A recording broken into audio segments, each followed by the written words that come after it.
This crispy dosa and soft fluffy idli are both made with the exact same multigrain batter.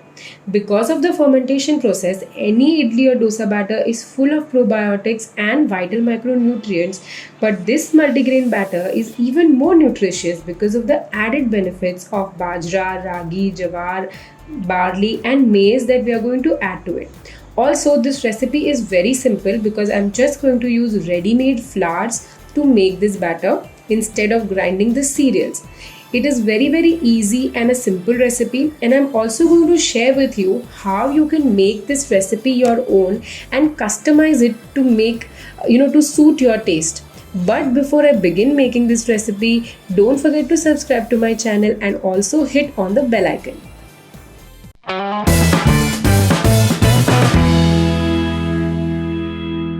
So start by soaking the rice.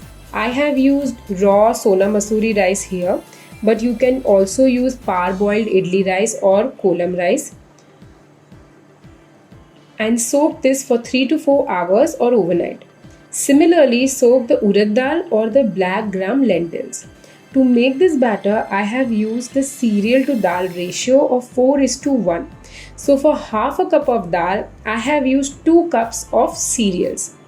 Now even those 2 cups I have divided, 3/4 cup rice I have used, and the 1 and 1/4 cup that is balance I have used combination of all the mixed flours. So in this way, if you maintain the ratio of 4:1, that is 4 parts cereal to 1 part dal, you can use any combination of multigrains that you wish to use or you like the taste of. Now soak the rice and the dal overnight till they plump up, and discard the soaking water and make a fine paste of the dal and the rice separately for now. We do this separately because the dal and rice, they require different quantity of water when they are crushing. So don't mix and crush them together. Now add water little by little and be careful that your batter doesn't become too runny.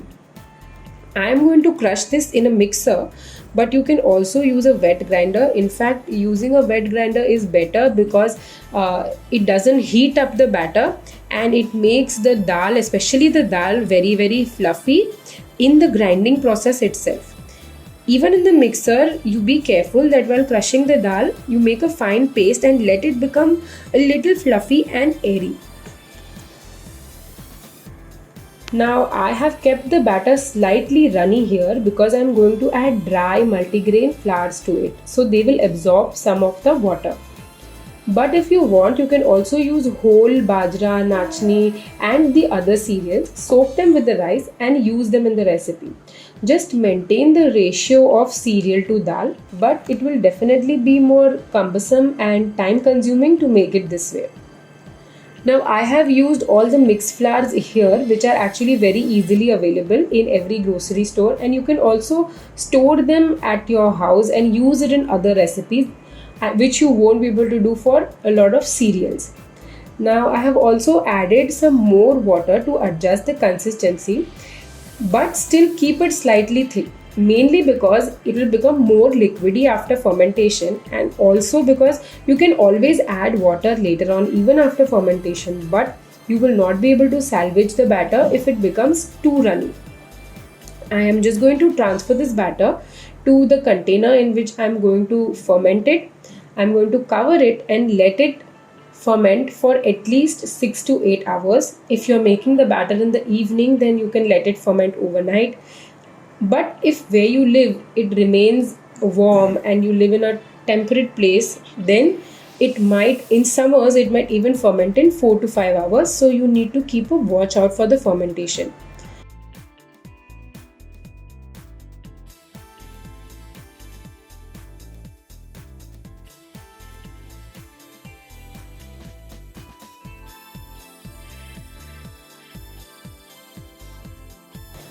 So now as you can see, my batter has become very fluffy and full of bubbles, and it's totally ready to be used now. You can consume it immediately or you can store it in the fridge till the time you're ready to consume it. This batter lasts in the fridge for 3 to 4 days easily. I'm going to show you guys how I made dosa and idli from this batter. To make the dosas, I have just added a little bit of salt and some water to adjust the consistency. And now I'm going to pour this batter on a hot dosa tawa, and you can see just by looking at the video how crispy the dosas have turned out to be. I have used some ghee for this dosa, but if you want, you can use butter or oil also. And just have a look at the crispy golden brown dosas that we have made with healthy multigrain batter. Now to make the idli, I am also adding some salt and ENO to the batter. It's not required to add ENO, but it just adds a little bit of an extra softness and fluffiness to the idlis. You can totally omit the ENO.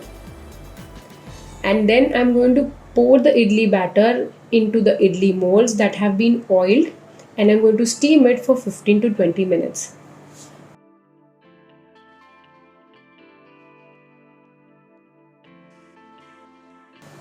Once the idlis have cooled down slightly after 5 to 10 minutes, you can use an oiled spoon and scoop out the idlis, and they are ready to be enjoyed.